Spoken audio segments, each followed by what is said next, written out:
it out. We've got a special guest, and he is part of a series of. It's a podcast. It's a podcast series, really, that looks at college campuses. Carapezza. Is that carapezza? Carapezza in Italiano. All right. It's more or less. All right. Yeah. Thank you for the charity applause. Kirk is the host of College Uncovered. The podcast really looks at what's going on college campuses, and you and John Marcus, your co-host, the podcast College Uncovered examines, I suppose, a lot of what we've seen, which is associated with encampments on campus, Gaza pushback. I assume voting rights are included. The women's reproductive freedoms are probably all things that come up, I would think, Kirk, in this adventure that you have been on at U.S. college campuses. So take us through it, because you're more than just a reporter. You really try to sort of embed yourself with this community so that you could get some answers. Right. Yeah. I'm kind of the tour guide in this podcast. I look relatively young. I'm not that close to the college experience, but I kind of go undercover on college campuses and really try to talk to students and, faculty and professors about what's really going on behind the headlines. Because like a lot of things in America, not everything is exactly as it seems with college campuses. But the bottom line is... what were you surprised by right out of the chute? I think, well, one thing is, if you watch cable news, if you watch Fox or CNN, or you read the New York Times or the Wall Street Journal, you would think that most college campuses are on fire, or they were on fire in the spring. And that's really not the case, right? There were, even here in Boston, where we have hundreds of college campuses, there were 4 encampments. One at Tufts, one at Emerson, one at MIT, one at Harvard, right? And it got tense. It was intense. But the reality is, I think a lot of people, and, NPR and the member stations were guilty of this too. It's easy to just try to start drawing comparisons to the Vietnam War era and saying, look, these campus protests, all these kids are woke and they've taken over their college campuses. The numbers don't bear that out. We're talking about thousands of students, right? During Vietnam War era, there were millions of students, and it was on every single college campus, right? The arrest and the response to this and how colleges are responding to this. Now, there's a story there. There's a lot of friction, right? These schools and administrators don't want a repeat of what we saw on some college campuses last spring. And there is a real debate about free speech and what's going on. But what we try to do is kind of, cover the protests, but really look at what's going on in the classroom. What do classroom discussions actually sound like? And one idea that's gaining traction is to really promote more productive dialogue in and out of the classroom. Because what I hear from professors, friends who are professors, sources, is that kids are just afraid to talk these days, right? We're talking about a generation that went through puberty on social media. They went through the pandemic on Zoom, and now they're landing on college campuses, and some of them have never made eye contact with someone with whom they might disagree. And so the professors that I talk to is when they try to talk about hot button issues, whether it's the war in Gaza or reproductive rights or LGBTQ issues, there's a new philosophy that's just silence is safer. So no one's even talking to each other. And I think that's far more interesting, because that trend affects many more students than the handful of students who are protesting on college campuses. So if they're not talking to each other, Kirk, it's so bizarre then that I see, and you're right, I'm really hostage to media reports. I see these vociferous, angry, like just throwing these rhetorical Molotov cocktails at each other in these loud-ass protests on college campuses. And then you're telling me that they're not even speaking to each other because they're so worried about the repercussions. And by the way, that tracks. That makes sense to me. But I'm just wondering, so these are exceptions to the rule that we're seeing, or again, media is just amplifying it? Yeah, I think the media is amplifying it, but also it plays into this national narrative that we're seeing where, at a time when fewer people are going to college, right? Fewer Americans are choosing college straight out of high school. Right. And we can debate about the value of college and whether everyone needs to go. But one of the key takeaways on our podcast is, not everyone needs to go to college, but somebody needs to go to college. And in our economy, especially in states like Massachusetts, we demand more education, right? We need more people to get educations beyond high school. But when you look at the surveys, and once you get beyond cost, one of the number one reasons why people are saying they're not choosing college is because they're too woke, or they're too liberal, or they're too progressive, or their values don't reflect my values here in my hometown. The reality, Mark, is most Americans go to college within 25 miles of their hometown, and they work while they're in school, right? They believe in their college because in some states, I went to Tennessee recently for some reporting, and I went to the University of Tennessee, Martin. It's the number one employer in Weakley County, right? When Goodyear packed up shop and went overseas, UT Martin became the top employer. And these rural voters, rural citizens who are conservative, it's Trump country. I think 90% of Weakley County went for Trump, right? They believe in the promise of education. They believe in the promise of technology and higher education there in their community. But again, you poll Americans and they're losing trust in higher ed. And I think college leaders that I speak to, they're waking up to this and they're realizing, you know what, we may not buy the narrative that we're too woke or too liberal, but we need to listen to our critics, because if we don't, they're going to be, these schools are going to be complicit in their own demise. And we're seeing that 1 in 4 Americans are now ruling out colleges based on state politics, which is wild, right? So that's fascinating. How much that, Kirk, is really responding to an objective reality on campus? That is to say, there really is a wokeism that's sort of become a contagion at all of these high-level universities and colleges, and how much is the rhetoric that's just become louder and has been knocked around the echo chamber so that there's a wokeism on campus, but it's not necessarily reflected. That's what I think is so interesting about you and your co-host, that you've gone to these campuses, and I'm wondering how much of it is really reflected by what's on campus. I mean, how much wokeism is there, and how much is it just kind of just the rap on colleges that it's all so woke? I think it depends on the college where you are, right?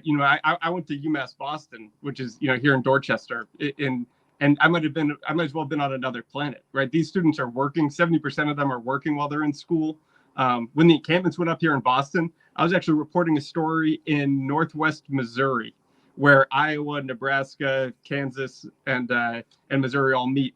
I might as well have been on another planet, Mark, right? These students were not talking about, these hot button issues, right? All they care about is getting a degree and getting a better job, right? That's the majority of college kids. And I just think that's important to keep in mind. And that doesn't mean we shouldn't cover the flash button issues and the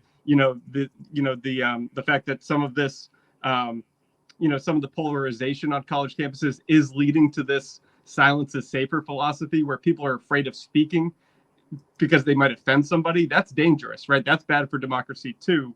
But our job is just to kind of pull back the curtain a little bit and look at what's actually happening on college campuses, because what you see on TV all the time isn't necessarily what's going on in the ground truth. So you talk about the urban-rural divide. I'm just looking through the episode list again for your podcast, and it feels as though we all understand the urban-rural divide. I mean, it's easy to get your head to that place, kind of. Were there other divisions that you began to see, sort of cleavage that appears to you after spending time in and around these college areas? Yeah, I would say, the debate over student loan debt is fascinating. That has just been a roller coaster ride of, student loan debt that's been going on for decades now. There have been, promises of loan forgiveness from the Biden and Obama administrations, lawsuits, more promises of loan relief, more lawsuits. The idea that, forgiving even part of those loans is like a political minefield. Now, here in the Northeast, you walk out on the street and ask people whether the government should forgive loans. The vast majority would probably say yes, but this is, this really gets to the heart of the matter, I think, where people who didn't borrow to go to college or already paid back their loans or didn't go to college at all want to know, why on earth should they be paying for someone else's degree that might not be able to earn them enough money to pay off the loans they took out? And I think that was a real divide that we saw. The rural urban divide is really fascinating, because a lot of these schools, it leads to our experts told us that the divide between the rural and the urban, where some of these rural schools are cutting programs left and right. And that's really leading to this politics of resentment. Wait a minute. Let me just get clear on why are they cutting these programs? Because of funding issues. Funding. That's what I thought. Issues, it's funding, right? Yeah, funding. It's not politics. It's funding. You're saying. Yeah, it's yeah, or sometimes they think like, why do we need a German studies department? Why I do we see. need an Okay. Italian studies department? Right? This should be, it should be tuition in exchange for jobs, right, in the local community. But something's lost there too, right? I mean, yeah, sure, maybe you don't need a poetry department or a German studies department in rural, pick your rural state, Louisiana, right? We go to the Mississippi Delta in our episode, where they're cutting the music program. Something's lost there, right? I mean, and that vacuum leads to resentment, where this idea that someone else has access to something that I don't have, right? Even if it's something that might not lead to a lucrative career, right? Like in poetry or music, but that idea that the urban schools have something and I don't, is leading to the backlash against higher ed and against institutions in our country. I always feel as though the college I feel the college has become a talking point so much. That's why I ask you over and over how much of this is real, how much is not. Yeah. Because I just hear about, politicians running down elite East Coast universities. They talk about Harvard's, and yet any of us, if we were told, hey, your kid's just gotten a full scholarship to Harvard, would go, that's just effing great, man. Right. Let me drive him to the airport or whatever it is. I mean, and we find many of these politicians who smear these elite universities as graduates of those elite universities. I mean, it's a weird talking point politically. So that's why I am particularly intrigued by what you're talking about, because I feel as though when you talk about, college and the rep that college has now, I just wonder if it's one more casualty of this political rhetoric that has become so filled with utter BS in this country. Right. Yeah. I mean, you're alluding to at least Stefanik, taking down a Harvard graduate, taking down the president of Harvard, right? A month after Claudine Gay testified, more than almost a year ago now, she resigned. Yeah, that was a pressure campaign that was successful. Right. Harvard's first Black president.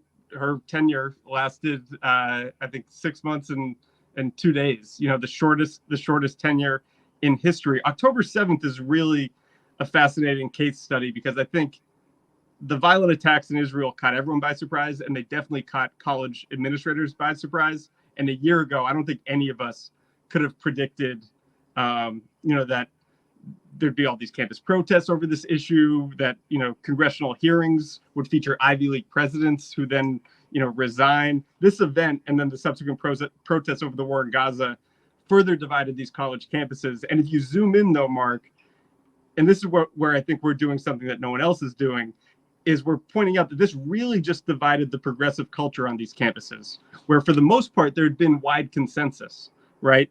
That split that we saw last fall provoked this political backlash on and off campus. And that there is some truth to this. For in one of the episodes, The Politics of Protest, we talked to the founders of Heterodox Academy, Jonathan Haidt. He's now known for his book about the anxious generation. He points out, when he was a professor at NYU, he went into an auditorium and he said, all Republicans raised their hands, and like a few hands went up. All libertarians raised their hands, a few hands went up. All Democrats raised their hands. Basically, everyone's hands went up, right? There is, on certain campuses, there is a lack of viewpoint diversity, and that can lead to an echo chamber, and there's danger in that. But I do think that some of the attacks on higher ed is unfair, right?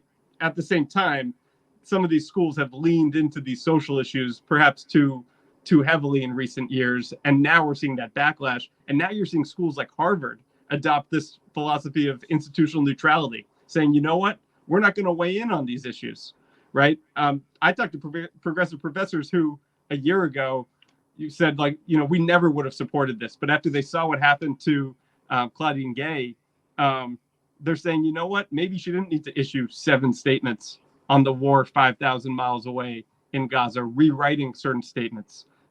This is getting into the minutia, but she was... No, but it's interesting. I have a couple things just to finish up. One is just on that note. I thought one of the problems there was she was being overmanaged by lawyers and by others who were weighing in on it. I mean, it was clear that she wanted to say one thing, but she had to say another before that congressional committee. And I think that ultimately cost her the job and the reputation of the university. Yeah, I mean, it was complicated. She was also facing plagiarism allegations at the time. Right. Thank you for reminding me. I'd forgotten about that. Yeah. But the other thing I want to just double back that you said, which I thought was really intriguing, was, hey, everybody's hand can go up, as you say, in the the Republican-Democrat poll in class. But what you were just hinting at, I think, is significant, which is that on the left in general, there was a lot of disagreement about October 7th. And I mean, and some of it was, really intense. And so I think increasingly there are going to be policy issues around a number of different things on the left. I mean, even women's reproductive rights. So you've got Gaza, women's reproductive rights, foreign policy, Ukraine. These are all things that all of a sudden the left has is multifaceted in terms of the way these discussions go down. And I'm wondering to what extent that's reflected. Yeah, we have an episode about the polarization of the college presidency, where we feature the president of Colorado College, this young Harvard-educated civil rights attorney, and she wanted to speak out on these issues, and she felt constrained by the office. So when the Dobbs decision came down, she thought, you know what, I'm a civil rights attorney. I spent my whole career writing about these issues. Let me write a blog post about reproductive rights. And she alienated conservative voters on students on campus. And 3 years into the job, she resigned. And higher education lost a very promising leader because of the constraints of the job. These schools find themselves in a really tricky position. But I do think that this trend of institutional neutrality is taking off now, because schools are realizing, you know what, maybe if Claudine Gay hadn't said anything and their job is to host the debate over the war in Gaza, that maybe she wouldn't have gotten into this trouble in the first place. Of course, I mean, you go back, she was lured into saying something because Larry Summers, the former president, tweeted and said, I've never felt more, alienated from my own university. But yeah, I think these schools, they have, at least when I say these schools, we're talking about the highly selective schools, the Harvards, Yales, MITs, that people are now saying that maybe they did lean too heavily towards the social issues, and there's this return to focusing on the core mission of the university, which is academics and teaching the future leaders of this country to think for themselves and think independently. The battles on campus around these conversations that were associated with sort of intellectual salons of one sort or another, now they've just all come to life, and now with new media, they've even risen to a profile that, we see. And now you can hear a real rundown of what's truly happening on campus. From what I understand, I can't wait to get into the podcast. There's as we've just said, a series of episodes all called College Uncovered. The podcasts are available now. Kirk Carapezza, I say it the Americanized way, sort of, and John Marcus are the hosts. And Kirk, it really sounds fascinating. I can't wait to get into it. And I really appreciate you spending a few moments with us. And just the last thing, the podcast, I take it, is available everywhere, yes? Yeah, you can listen and learn, as they say, wherever you get your podcast. Check it out. We really try to boil it all down and let the listeners know what's really happening on college campuses. Wish you the best. Really enjoyed our conversation. Come back and visit again, will you? I will. Thanks, Mark. Okay. College Uncovered. Kirk Carapezza. See you, Bob. Hi, it's Mark, and I thought that was great. Hit the notification bell. You'll know whenever there's a new video being dropped, and please subscribe to our channel to help us save the universe.